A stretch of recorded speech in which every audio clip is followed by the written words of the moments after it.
Ini adalah prediction saya berkenaan dengan Perodua D55L. Apa yang kita boleh perasan sekarang ini adalah dia punya design memang dah nampak macam Daihatsu Rocky. So kalau kita search je dekat web, memang kita akan nampak ada satu Daihatsu Rocky memang sebiji macam gambaran D55L. So kita boleh nampak yang kita boleh agak daripada situ lah.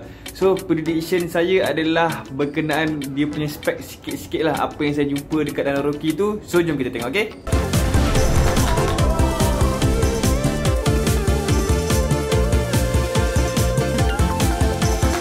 And first, D55L itu adalah kod. So kalau kata dia punya nama tu belum official lagi, tapi saya ada gambaran dan saya tengok dekat forum-forum yang ada dekat Facebook tu kan, kita tengok macam nampak macam nama dia boleh jadi Kembara. Sebab apa? Sebab Kembara kan dia punya nama tu adalah untuk yang off-road punya nama, and design yang kali ni pun nampak macam off-road tu. Walaupun mungkin nama dia salah, tapi kalau dapat nama Kembara tu mesti cantik kan?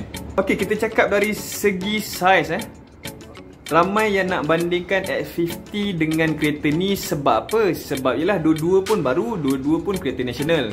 Yelah Proton ala-ala nasional jugalah. Untuk yang ada dekat D55L ataupun yang kita panggil Daihatsu Rocky tu so ini measurement Daihatsu Rocky. So boleh assume yang kita punya D55L itu ikut sekali dengan apa yang dapat ni lah. Size Daihatsu Rocky slash D55L adalah panjang dia 4 meter. So panjang Daihatsu Rocky 4 meter, arus 44 meter nak bagi gambaran, dan X50 4.3. So dia kecil sikit daripada X50 dan jauh lagi kecil daripada arus lah. And untuk lebar, dia punya lebar tu pula, dia punya kelebaran untuk D55 adalah 1.7 meter. Lebar 1.7 meter, sama dengan arus pun 1.7 meter, dan juga X50 1.8. Maknanya beza dalam 100 macam tu je, tak perasan sangat lah. And dari segi ketinggian, yang tu memang Perodua memang power, dia memang suka buat tinggi ni. Ketinggian 1.62, untuk yang arus 1.74, dan X50 1.6. Jadi dia tinggi dalam 2mm macam tu, 2 cm macam tu lah kot. Okay, so nampak tak dia dengan X50 nampak macam ke arah X50 lagi besar daripada D55L tu kan. So kalau macam tu, macam mana kita nak gambarkan kereta yang terbaru daripada Perodua ni nanti? Saya tengok balik my V, saya nampak apa yang ada dekat D55 4 meter panjang, 1.7 lebar, 1.62 tinggi. So bila saya tengok balik my V, kalau my V 3.9, pendek sikit je my V. Lepas tu lebar sama, tinggi sikit. So kita boleh expect yang D55L ni size dia sama macam my V, cuma dia tinggi. Kalau nak kata bayangkan size tu, bayangkan dia my V tapi dia tinggi. Boleh bukan macam tu. Kalau sebab X50 dia lagi besar daripada D55L. So nanti kita tengok lah Perodua akan cakap apa berkenaan dengan dia punya niche ni. Untuk siapa sebenarnya kereta ni? Kalau nak tengok pula berkenaan yang engine yang ada dekat Daihatsu Rocky adalah 1KR VET. Okay, tahu tak 1KR VET tu apa? Kalau macam untuk Beza ataupun kereta-kereta 1.0 macam Azia, dia guna 1KR VE. So maknanya 1000cc punya engine yang memang datang daripada Daihatsu pun, Daihatsu dengan Toyota punya DNA. Yang ada dekat Daihatsu Rocky adalah 1000cc juga, tapi dia tambah tebu, 1KR VET.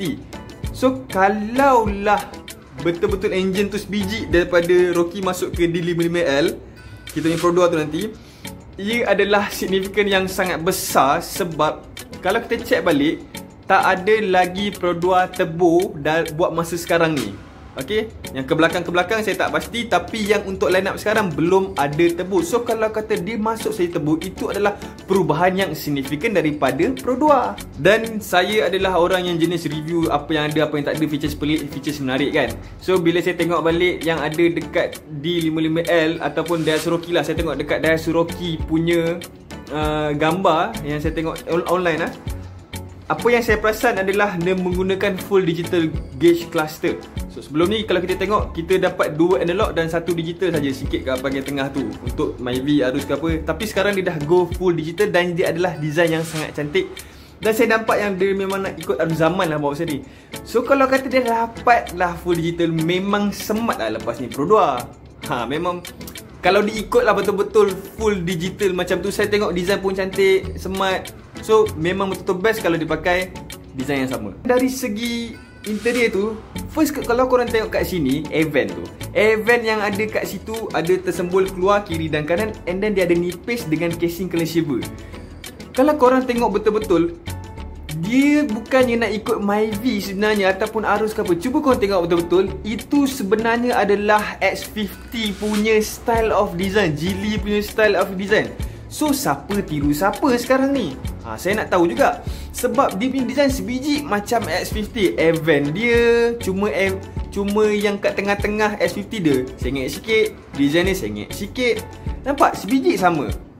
Sudah. Lepas tu even dia punya door hole punya pada bahagian kiri dan kanan, tempat letak, tempat pegang tangan kiri dengan kanan tu, dia ada design yang tak ada pada Myvi dan juga Arus. Dia ada kat mana? Dia even ada pada X50.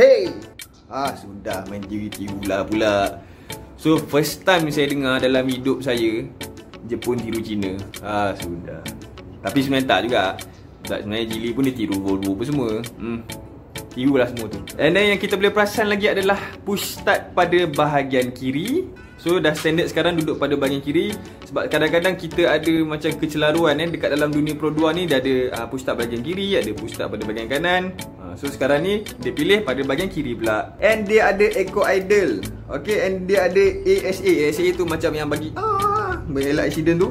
Lepas tu dia ada front parking sensor. Nak parking depan tu ada parking sensor. Itu yang saya perasan lah dekat dalam gambar tu. Lepas tu dia ada auto light leveling. And bila saya tengok dekat dia punya middle console pada bahagian tengah kereta Rocky tu, saya nampak ada macam button tu. Lepas tu bila saya zoom tu, saya nak, ini seat heater ni. So dekat dalam Daihatsu Rocky ada seat heater. Jadi kalau seat heater ada dekat Daihatsu Rocky, adakah akan masuk dekat dalam D55L?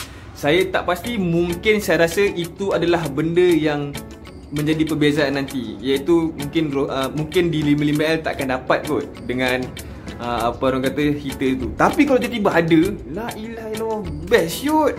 Ada heater tu. Sebenarnya korang punya seat belakang lagi selesa lah kan. And last but not least adalah wireless charger. Dekat bawah dia punya heater punya button tu ada nampak macam letak phone kan. Itu adalah indikator yang nak mengatakan Daihatsu Rocky ada wireless charger. So saya dapat expect yang mungkin lepas ni Pro 2 pun nak meletakkan wireless charger dekat dalam diorang punya business model. So kalau kata ada wireless charger, nampak hebat dan juga nampak high tech lah untuk Pro 2. So kalau kata nak sembang pasal pricing, daripada apa yang saya tengok, apa yang dia beri dengan even dia punya exterior tu nampak cantik, dah mula guna full LED, nampak dah macam ada DRL lah tu. So saya tengok kat bahagian sana, mungkin saya boleh expect dia akan bawah daripada 80,000, tapi dia takkan serendah 50,000. So mungkin dia akan pergi 60 ke 70.